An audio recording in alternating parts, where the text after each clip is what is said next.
누가복음 5장입니다. 우리 지난주에는 누가복음 4장이었는데요. 오늘은 4장에 이어서 5장을 봅니다. 5장 1절로 11절까지의 말씀 같이 보도록 하겠습니다. 예수께서 게네사렛 호숫가에 서 계셨다. 그때의 무리가 예수께 밀려와 하나님의 말씀을 들었다. 예수께서 보시니 배 두 척이 호숫가에 되어 있고 어부들은 배에서 내려서 그물을 싣고 있었다. 예수께서 그 배 가운데 하나인 시몬의 배에 올라서 그에게 배를 무태서 조금 떼어 놓으라고 하신 다음에 배에 앉으시어 무리를 가르치셨다. 예수께서 말씀을 그치시고 시몬에게 말씀하셨다. 깊은 데로 나가 그물을 내려서 고기를 잡아라. 시몬이 대답하였다. 선생님, 우리가 밤새도록 애를 썼으나 아무것도 잡지 못했습니다. 그러나 선생님의 말씀을 따라 그물을 내리겠습니다. 그런 다음에 그대로 하니 많은 고깃대가 걸려들어서 그물이 찢어질 지경이었다. 그래서 그들은 다른 배에 있는 동료들에게 손짓하여 와서 자기들을 도와달라고 하였다. 그들이 와서 고기를 두 배에 가득히 채우니 배가 가라앉을 지경이 되었다. 시몬 베드로가 이것을 보고 예수의 무릎 앞에 엎드려서 말하였다. 주님, 나에게서 떠나 주십시오. 나는 죄인입니다. 베드로 및 그와 함께 있는 모든 사람은 그들이 잡은 고기가 엄청나게 많은 것에 놀랐던 것이다. 또한 세베대의 아들로서 시몬의 동료인 야고보와 요한도 놀랐다. 예수께서 시몬에게 말씀하셨다. 두려워하지 말아라. 이제부터 너는 사람을 낚을 것이다. 그들은 배를 무태된 뒤에 모든 것을 버려두고 예수를 따라갔다. 아멘. 음,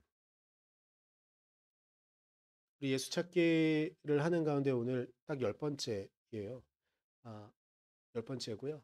그리고 오늘 상징적인 의미가 또 하나 있다고 한다면 예수님께서 이제 드디어 제자들을 부르시는 장면이 나오는 그런 부분입니다. 첫 제자를 부르시는 장면은 네 개의 복음서에 모두 다 나와요. 제가 지난주에도 말씀드렸지만 마태복음과 마가복음은 정말 많이 유사해서 어, 마가복음의 플로토타입이라고 한다면 마태복음은 그것을 좀 더 확장시키는 그런 의미를 갖고 있는데 그래서 마태복음 4장 18절부터 22절 마가복음에서는 우리가 오늘 본 부분 가운데 아, 이제 제자들을 부르기 시작하는 장면들이 나오고요. 그리고 요한복음에는 누가복음엔 1장 16절부터 20절까지 이렇게 나오고 그리고 요한복음에는 1장 35절부터 51절까지 나오는 장면이 이제 첫 제자들을 부르시는 장면이에요. 그런데 여기서 요한복음은 조금 특이한 보고를 하나 우리에게 알려줘요. 기사를 우리에게 전달해 주는데 그게 뭐냐면 요한복음은 특이하게 세례자 요한의 제자들 가운데 몇 사람이 예수를 쫓기 시작했다라고 보도하고 있어요. 그래서 이게 공관 복음서 마태, 마가, 누가 복음서와 요한 복음서가 확실히 다른 측면을 보여주는 것도 이렇게 제자들을 부르는 장면에서 다른 세 가지의 공관 복음서에서는 나오지 않는 세례자 요한의 제자들 가운데 몇이 예수님을 따르는 장면도 요한복음에서는 보도하고 있다는 게 좀 다른 부분을 좀 볼 수가 있어요. 그런데 모든 복음서에서 동일하게 보고하고 있는 내용은 뭐냐면 예수님의 첫 제자는 베드로였다는 거. 그리고 베드로와 더불어 안드레와 아, 세베대의 두 아들인 야고보와 요한이 예수님을 따르기 시작했다는 것이 모든 복음서가 보도하고 있는 그런 내용이기도 해요. 오늘 설교 제목은 선생님이에요. 우리 순수한 말로 하면 스승이죠. 근데 여러분, 스승은요, 선생님은요, 제자가 없이 존재할 수 있을까? 저는 오늘 설교 제목을 정하고 처음 든 고민은 그거였었어요. 선생님은 제자가 없이 존재할 수 있을까? 또한 우리가 제자라고 불려진다고 한다면 제자는 스승이 없이는 선생님이 없이는 절대 제자가 되어질 수 없는 것. 어찌 보면 예수님의 공생애의 시작을 알려주는 여러 가지 뭐 방향도 다르고 이럴 수도 있지만 중요한 사실 중에 하나는 무엇이냐면 모든 복음서에서 동일하게 다루고 있는 부분은 제자들을 부르셨다는 거예요. 그리고 그를 따르는 사람들이 생겨났다는 것. 이제 예수님은 이 땅에 오셔서 그분의 삶을 본격적으로 보여주기 시작하는데 누구에게 보여주느냐? 제자들에게 가장 친밀하게 보여주기 시작했다는 거죠. 여기서 우리가 이제 전통적인 방식 안에서 선생님이라는 단어는 어떤 의미를 갖고 있느냐면 한자 표기 그대로 한다면 선생이에요. 먼저 선의 생, 먼저 살아온. 근데 이게 어떤 의미를 갖고 있는 선생이란 말은 어떤 의미를 갖고 있는 거냐면요. 아, 이게 되게 좋은 의미라고 저는 생각해요. 그러니까 교사와 선생의 차이는 뭐냐면 교사는 교리를 가르치는 그냥 사람인 거예요. 그리고 어떤 무언가를 가르치는 그런 사람들이죠. 윤리 교사 같은 거예요. 그런데 선생이란 단어는 달라요. 어떻게 다르냐면 먼저 살아온 걸 보여주는 사람이에요. 먼저 살아온 걸 보여주는 사람이거든요. 그러니까 제자들은 자신의 스승, 자신의 온전한 선생님이 있다고 한다면 이 선생님이 살아가는 삶의 태도를 보면서 그걸 배우는 게 제자인 거예요. 이분이 어떻게 생각하고 어떻게 행동하는지 그 행동을 보고 자신의 삶에 그 제자들은 그 선생님의 삶을 최대한 녹여내려고 노력하는 것. 그것이 선생님과 제자의 관계이죠. 스승과 제자의 관계가 그렇게 유지되어지는 거예요. 그래서 예수님의 첫 제자 시몬, 야고보, 요한은요. 이제 예수님을 선생님으로 삼았으니까 그분께서 살아가시는 삶의 태도를 그대로 보고 자신들의 삶에 녹아내야 하는 것이죠. 또한 이 땅에 오신 예수 그리스도는 제가 이제 그리스도는 말을 붙이면 그분은 구원자라는 의미를 갖고 있어요. 그렇다고 한다면 이 땅에 구원자가 필요한 이유는 이 땅에 구원이 필요한 사람들이 있으니까요. 이 땅에 자신의 문제를 해결하려고 간구할 사람들이 없다고 한다면 그리스도는 필요가 없어요. 우리 안에 문제가 있는 것들을 해결해 줄 분이 바로 구원자, 곧 그리스도이잖아요. 근데 중요한 게 있어요. 우리에게 구원자가 필요하다는 인식이 없다면 우리에게 구원자는 필요가 없어요. 이런 전제를 갖고 오늘 일어나는 일들을 좀 한번 봐볼까요? 첫째로 음, 베드로와 시몬과 베드로가 시몬이죠. 베드로와 예수님의 첫 만나는 장면을 예, 어부에서 어부가 그 물고기를 잡기 위해서 준비를 하고 있던 장면에서 물고기가 잡혀지지 않는 것들을 우리는 알고 있어요. 그래서 물, 낚시를 하고 있는 게 아니라 물고기를 잡으려고 물가에 가는 게 아니라 왜 시몬과 다른 어부들은 물가가 아니라 뭇 가까이에 배를 댔느냐? 왜냐하면 물고기가 없으니까죠. 근데 예수님께서 아, 많은 사람들이 그분을 따르는 것들을 보는데 시몬을 보고 이렇게 말씀하세요. 깊은 데로 나가 그물을 내려서 고기를 잡아라라고 이렇게 말씀하세요. 이게 베드로에게 예수님께서 처음 하신 말씀이에요. 근데 제가 좀 전에 말씀드렸지만 물고기가 없어서 지금은 물고기를 잡을 수가 없기 때문에 뭇에다 배를 대고 있던 거였거든요. 그런데 갑자기 예수님께서 이렇게 말씀하세요. 어찌 보면 조금은 당황스러울 거예요. 그리고 여기서 중요한 질문이 하나 있는데 자신의 본격적인 직업, 자신의 전문직이라고 말할 수 있다고 한다면 전문직으로서 어부는 누구냐? 경험을 갖고 있는 어부는 누구냐? 당연히 베드로죠. 예수님보다 물고기 잡는 데에는 베드로가 선수예요. 그리고 지금이 물가에 물고기가 없는 시기라는 걸 알고 있는 거죠. 그래서 지금은 나가봤자 물고기를 잡을 수 없다는 거 베드로 너무나 잘 알고 있었을 거예요. 그런데 예수님께서 깊은 데로 나가라 그래요. 어찌 보면 아주 특이한 만남을 한 거죠. 근데 정말 특이한 거 뭐냐면 이 예수님의 말씀을 또 베드로가 들어요. 그리고 그래서 글쎄요. 여러분들은 전혀 일면식도 없던 사람이 와 가지고 그래 뭐 뭔가 있어 보이는 느낌은 있긴 한데 누군지도 잘 모르겠는 사람이 와 가지고 내가 너무나 잘 알고 있는 게 있는데 내가 이것에 대한 나름의 전문 지식을 갖고 있는데 이걸 넘어서 가지고 뭐를 하라고 말을 한다면 여러분은 쉽게 할 수 있을까요?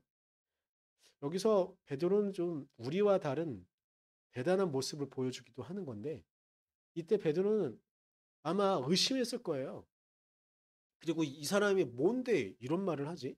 했을 거예요. 근데 이 말을 물론 우리 말씀에서는 베드로에게만 했다라고 되어져 있는 것처럼 느낌을 갖고 있지만 베드로에게만 말했을까요? 저는 그렇다고 생각하지 않아요.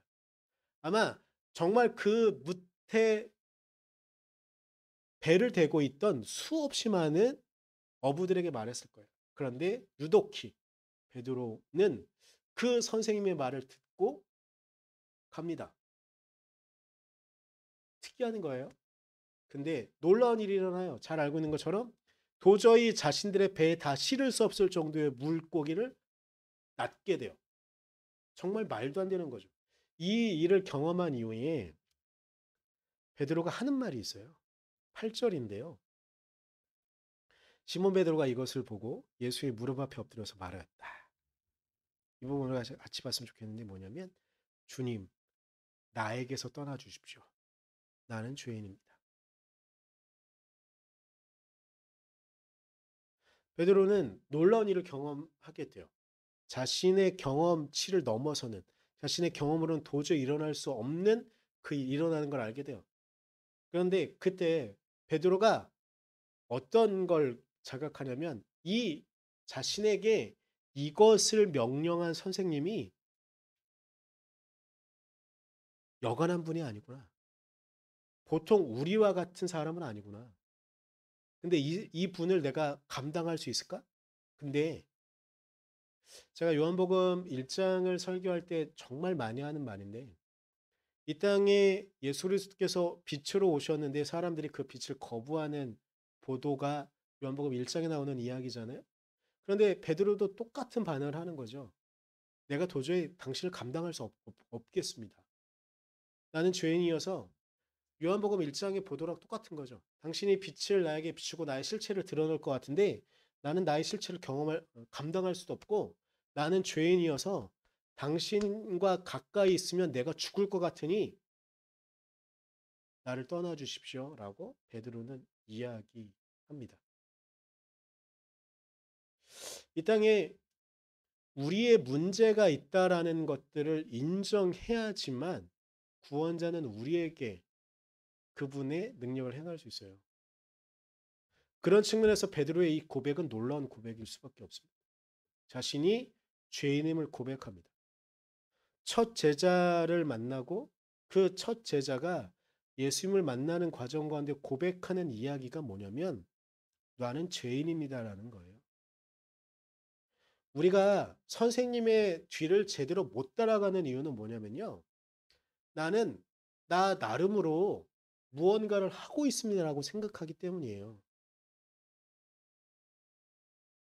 나는 나 나름으로 나의 인생을 열심히 살아가고 있습니다. 혹은 나 나름으로 내 인생의 의미를 갖고 있는 일을 하고 있습니다라고 생각하니까 선생님이 보여주는 삶을 흉내내지 않는 거예요.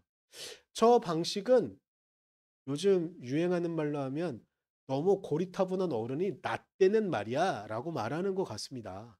나는 그걸 따르지 않고 요즘 유행하는 최신의 트렌드를 따라 그걸 하고 싶습니다. 라고만 얘기하는 거죠. 그러니까 선생님께서 보여주시는 그 삶을 우리는 살아가지 않는 거죠. 예수님이 사랑하라고 말해요. 그러면 우리는 또 이야기하는 거죠. 저도 사랑합니다. 저도 누군가에게 사랑을 행하고 있고요. 누군가에게 제 나름의 선행을 행하고 있습니다. 근데 예수님이 또 말하는 거예요. 사랑해라. 아니 사랑하고 있다니까요. 예수님이 또 말씀하시는 거예요. 사랑해라. 그때 올바른 제자면 자신이 사랑하고 있는 방식이 예수님이 사랑하는 방식과 동일한지를 생각해야 되는데 이 땅을 사랑하는 수없이 많은 자기 스스로 그리스도인이라고 말하는 사람들은요. 자신의 방식으로만 사랑하려고 그래요. 선생님이 사랑하는 방식으로 사랑해야 되는 거예요. 예수님이 사랑하는 방식으로 사랑해야 되는 거죠. 근데 이 땅을 사랑하는 수없이 많은 사람들이 왜 그러느냐? 왜 선생님의 먼저 살아가신 그 삶을 살아가지 않느냐? 그걸 고민을 좀 하다가 어 보네퍼의 값싼 은혜라는 그 설교가 떠올랐어요. 보네퍼는 제가 자주 말하던 사람이라 배경을 굳이 말할 필요는 없을 것 같은데 값싼 은혜만 좀 설명을 좀 하면 될 것 같은데 값싼 은혜는 뭐냐면 이 땅에 그리스도인들이 정말 많은데 특히 보네퍼는 독일 사람이어서 유럽이 기본적으로 유럽은 기독교 문화잖아요. 기독교 문화에 살아가는 사람들이 여전히 왜 하나님의 나라를 살아가지 못하느냐? 그 이유는 자신들이 십자가의 은혜로 구원받았음을 알고 있는데 그 은혜를 어떻게 자신의 삶에서 그 십자가의 은혜에 보답하며 살아갈까를 고민하지 않는다는 거예요. 그냥 자신이 구원받는다는 것만, 구원받았다는 것만 자랑스럽게 여기고, 난 구원받았어. 그래. 이 주변에 있는 사람들이 고난받는 게 나랑 무슨 상관이야? 여기 일어나는 사회 문제가 나랑 무슨 상관이야? 라고 끝낸다는 거죠. 그래서 진정한 그리스도인이라고 한다면 이 값싼 은혜로 예수 그리스도의 십자가 은혜를 끝낼 것이 아니라 진정한 그 십자가의 은혜에 우리가 보답하며 살아가야 된다라고 말하는 게 값싼 은혜의 설교의 주 핵심이거든요. 근데 제가 이 것이 떠오른 이유 중에 하나는 뭐냐면 제가 얼마 전에 재밌게 오랜만에 책을 읽은 게 있었었어요. 그래서 한 며칠 만에 끝낸 책이 있었는데 뭐냐면 책 제목은 로마서와 하나님 나라라는 책이었었어요. 우리 한국의 장로교 목사님이 글을 쓴 거였는데 원래는 여러분은 이제 로마서와 하나님 나라라고 한다면 그냥 책 제목인가다 생각하겠지만 신학적인 의미로 좀 보게 되면 로마서에는 하나님의 나라에 대한 이야기가 없다라고 보통 대부분 생각하는 게 사람들이 일방적인 상식이거든요. 교회에서 많이 그렇게 주장해 왔던 거였었어요. 그런데 이 목사님은 그렇지 않다는 걸 증명해 가면서 이렇기에 로마서 안에서도 예수 그리스도가 증언한 하나님의 나라의 메시지가 있고 우리는 그 하나님의 나라를 만들어 간다는 그런 이야기를 하는 책이었었어요. 그런데 이 책 초반부에 이분이 왜 이런 이야기를 하는가에 대한 이야기를 하는데 로마서의 대표적인 표제어를 이야기한다면 그건 이신칭이라는 거예요. 이신칭이라는 건 보네퍼가 말하고 있는 이 값사는이랑 정말 비슷한데 뭐냐면 이신칭이라는 건 내가 믿음으로 우리가 믿음으로 의로움을 얻게 되어졌다라는 그런 걸 한자 사자성어로 표현한 게 함축시킨 게 이신칭이고 이거는 원래 영어로는 justification이라고 의롭게 되어지는 과정에 대한 이야기를 하고 있는 거거든요. 그런데 여기에 하나의 함정에 한국 교회는 너무나 빠져 있다는 거예요. 그건 뭐냐면 내가 믿음으로 의로움을 칭하게 되어졌으니 문제는 여기서 끝난다는 거예요. 보네포의 갑산이랑 정말 유사한 거죠. 한국 교회가 정말 많이 놓치고 있는 건 이 이후에 믿는 자로서 행하여야 되는 믿음의 결과물들, 이 땅 가운데 행해야 되는 행위들에 대해서는 그 감리교회는 이런 배경이 거의 없는데 장로교회는 이런 것들에 대해서 비난하는 경우가 되게 많이 있거든요. 감리교회는 이제 아주 감리교회 한쪽 그러니까 장로교회 한쪽 끝에 계신 분들은 우리는 감리교회를 다니고 있어요. 감리교회를 이단으로 취급해요. 근데 왜냐면 감리교회는 행위 구원론자들이라고 이야기해요. 말이 어렵죠? 행위 구원론자들. 이게 뭐냐면 장로교의 아주 한쪽 끝에 계신 분들이 말씀하시는 거예요. 뭐냐면 감리교 사람들은 그러니까 너무 사회 구원에 대한 관심도 많고 사회 운동에 대한 관심도 많고 쓸데없는 거에 너무 집착하고 있다. 그분들의 표현이에요. 그러다 보니 마치 구원이 우리가 무엇을 행하는 것으로 우리에게 구원이 오는 것처럼 주장하고 있다라고 이야기한다는 거예요. 근데 이게 한쪽 끝분에 있는 분들이 이렇게 주장하고 말하는 건데 이런 배경이 한쪽 끝에서 이런 소리를 계속 하잖아요.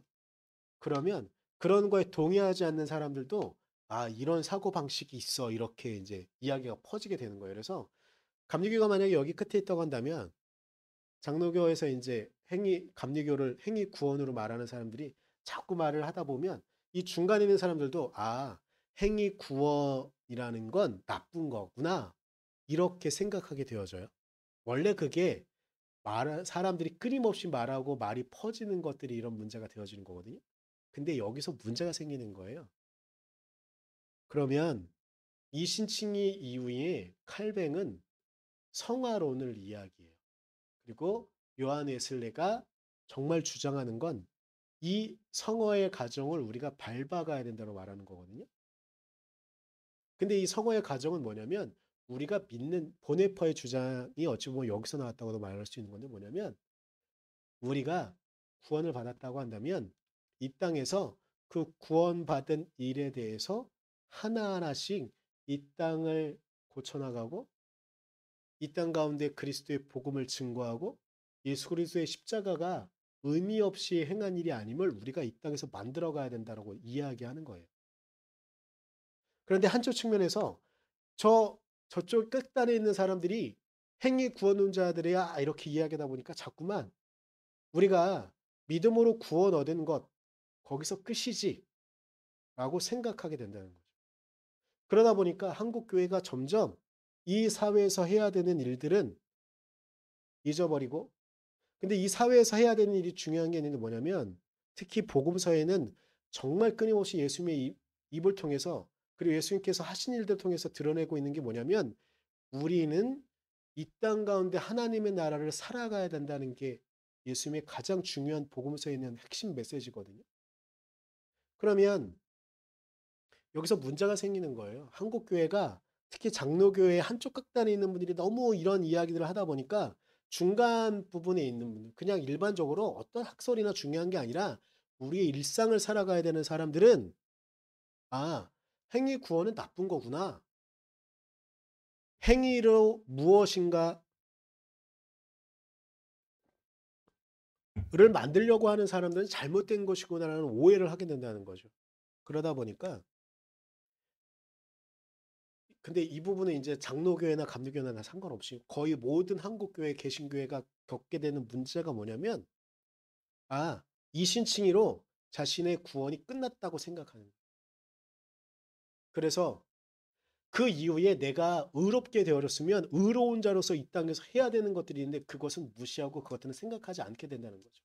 그런데 이 끝단에 있는 한 이단이 있는데 한국교회를 한때는 위험해. 한국교회뿐만 아니라 한국 사회 자체를 위험에 빠뜨리고 있었던 이단이 있었는데 그 이단이 무엇이냐면 구원파예요. 구원파는 자신이 딱 구원받았으면 거기서 끝나는 거예요. 근데 이제 뭐 구원받았으니까 어떻게 살든 난 상관없어. 이 구원은 어느 누구도 취소시킬 수 없어. 그러니 이걸 어떻게 해?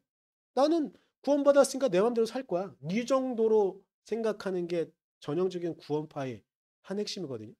제가 여기서 좀 여러분이 오해할 수 있지만 여러분의 수준을 믿고 하나 말씀을 드리면 웨슬리는요. 우리 감리교회를 만들었다고 말할 수 있는 웨슬리는 우리의 구원이 거두어질 수도 있지 않을까? 확실히 결말을 짓지는 않았지만 웨슬리도 이 부분에 대해서 확실하게 하나님께서 그러니까 이제 이신칭의의 그 구원이 우리에게 거둬질 수도 있지 않을까에 대한 질문을 할 때 확실하게 거둬질 수도 있다는 말은 못했지만 그럴 가능성이 있을 수도 있다라고 얘기했었거든요. 이 얘기 잘 들어야 돼요. 구원이 거두어질 수 있다라고 말하진 않았어요. 하지만 정말 극단적인 상황에 놓여 있는 사람들, 구원받았다고 해서 마음대로 살고 심지어 누군가를 나는 구원받으니까 누군가를 아무 죄 없는 사람을 죽여도 나는 아무 상관이 없어 라고 주장하는 사람들이 있다고 한다면 그 사람들에게도 하나님이 구원을 행하실까? 이에 대한 의문을 제시해요. 그러니까 저도 웨슬리 너머까지는 주장할 수 없어서 여기까지만 말할 거예요. 하지만 하여튼간 중요한 건 뭐냐면 자신이 예수 그리스도를 믿는 그 구원 때문에 그 고백 때문에 구원받았다면 그것이 끝이 아니라는 거예요. 그 이후에 성화의 과정을 밟아 나가야 되는 게 우리의 믿음의 생활인 거죠. 그래서 우리는 하나님의 나라를 살아가야 되는 거예요. 그런데 제자들은 왜 그것을 살아가야 되냐면 자신이 쫓아가는 분이 있었어요. 그분은 바로 예수님이잖아요. 선생님. 우리도 예수님을 쫓아가야 돼요. 그런데 우리는 어떻게 할까? 여러분이 자유로울 수 있거나 혹은 여러분에게 부담될 수 있는 말을 한다면 제자들도요. 예수님 정말 몰랐어요. 예수님 말씀대로 예수님 공생의 3년 기간 동안 예수님 속을 무지하게 썩였어요.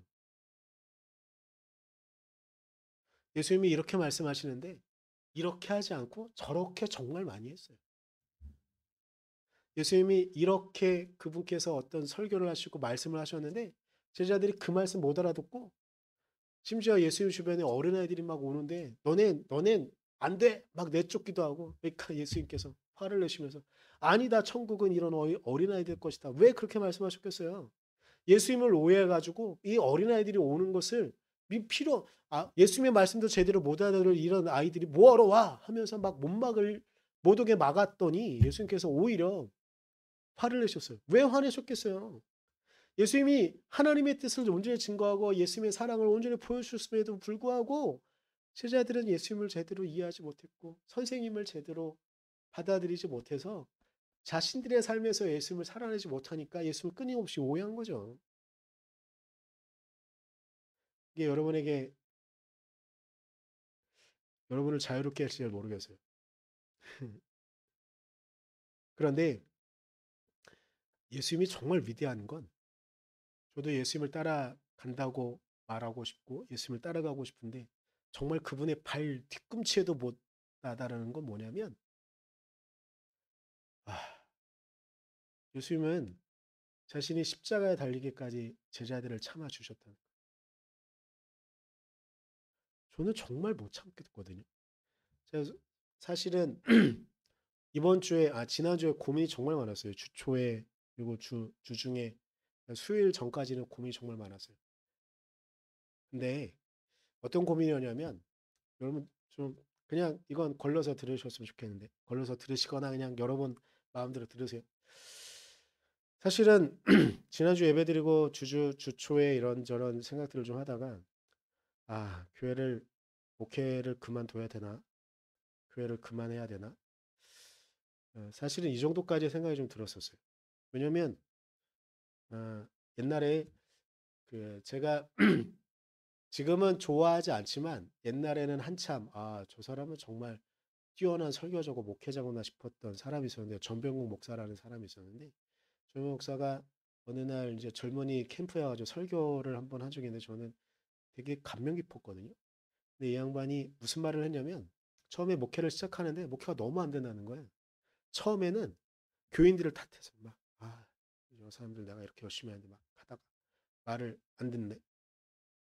아, 어, 안 되나? 이 과정을 좀 거치다. 좀 지나고 나니까 내 안에 문제가 있는 건가? 내가 뭐 이것저것 한번 해볼까? 내가 이렇게 바꿔보고 그래서 그분 말씀이 오면 내가 뭐 제대로 안 하고 내가 기도를 잘 안 하는 건가?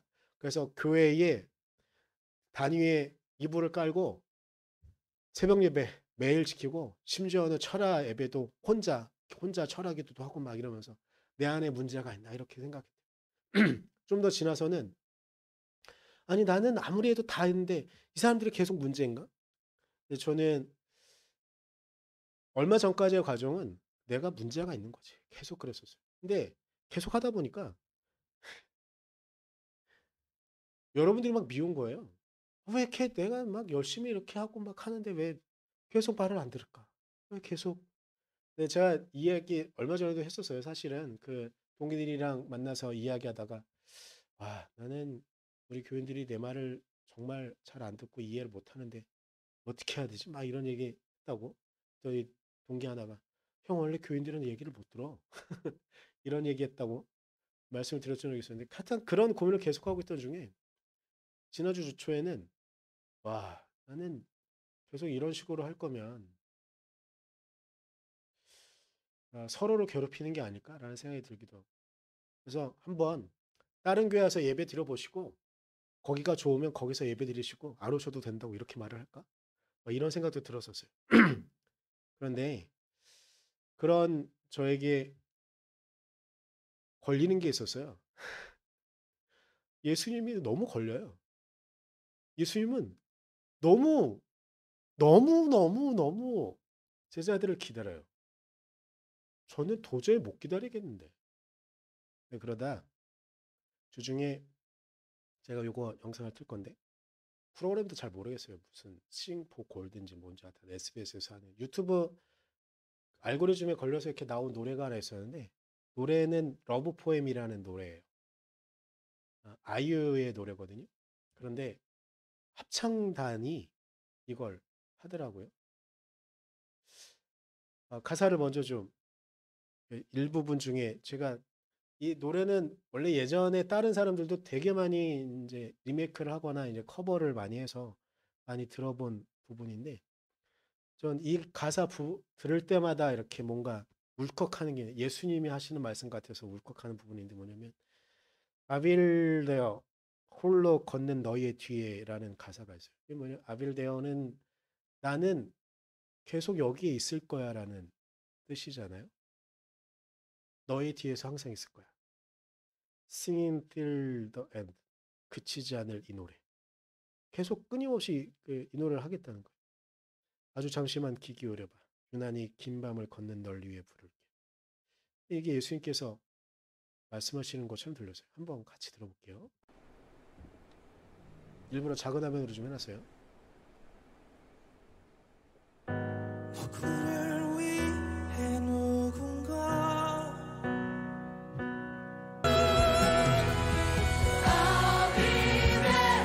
홀로 걷는 너의 뒤에 Singing till the end 그치지 않은 이 노래 한숨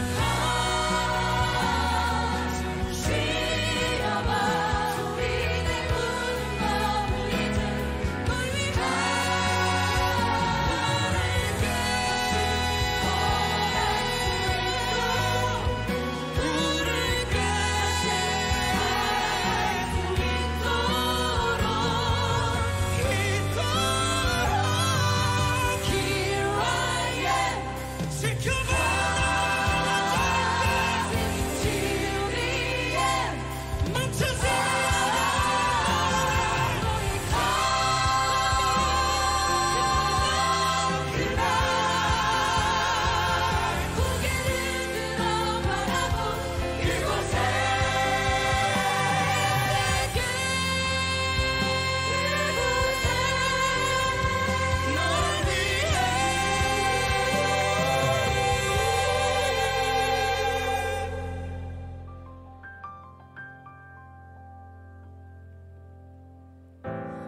누구를 위해 누군가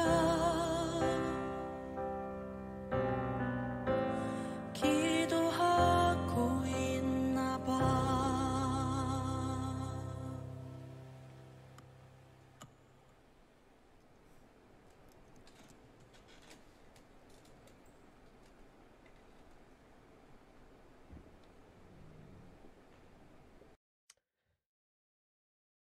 오히려 유난히 화가 좀 나서 이제 그만해야 하나 라고 나를 미워하길 넘어 남을 탓하던 여러분 탓하던 거죠. 내게 들려오는 주님의 음성처럼 들렸었어요. 그래서 주님께서 내 뒤에 또 서서 나를 위해서 또 계속 노래하시겠다고 그리고 기도하시겠다고 하는 것처럼 들렸어요. 그래서 저도 다시 여러분들을 위해서 뒤에서 또 기도하고 또 노래하고 있을게요. 우리는 선생님을 닮고 싶을 거예요. 근데 그게 참 쉬운 일이면 누구나 다 그렇게 했겠죠. 근데 저도 끊임없이 이 일이 너무 힘들고 어려우니까 저도 계속 고민하고 하는 것처럼 여러분들도 또 선생님이신 예수를 여러분의 삶에 담아두고 싶겠죠. 근데 저에게도 힘든 것처럼 여러분에게도 힘이 들겠죠. 저는 그렇게 일주일간 원망하다가 또 정말 눈물이 났는데 내 선생님인 예수님이 저도 또 그렇게 기다리고 계셨더라고요.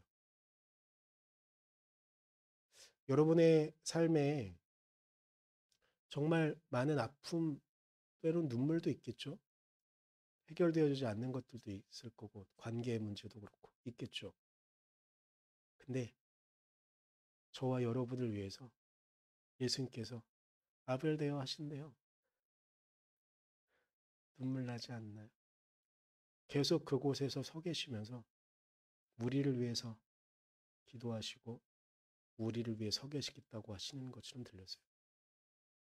우리를 사랑하시는 그 선생님의 그 음성을 저를 포함한 여러분 모두가 간절히 들으면서 이 땅 힘내고 하나님의 나라를 위해 살아갈 수 있는 우리 되었으면 좋겠네요. 우리가 이 시간 잠깐 기도할 때 우리를 위해 선생님 되셔서 십자가에 달리시기까지 우리를 사랑하신 그분의 사랑 생각하면서 우리 잠깐 같이 기도하고 제가 기도하고 축도로 예배 마치도록 하겠습니다. 기도하겠습니다.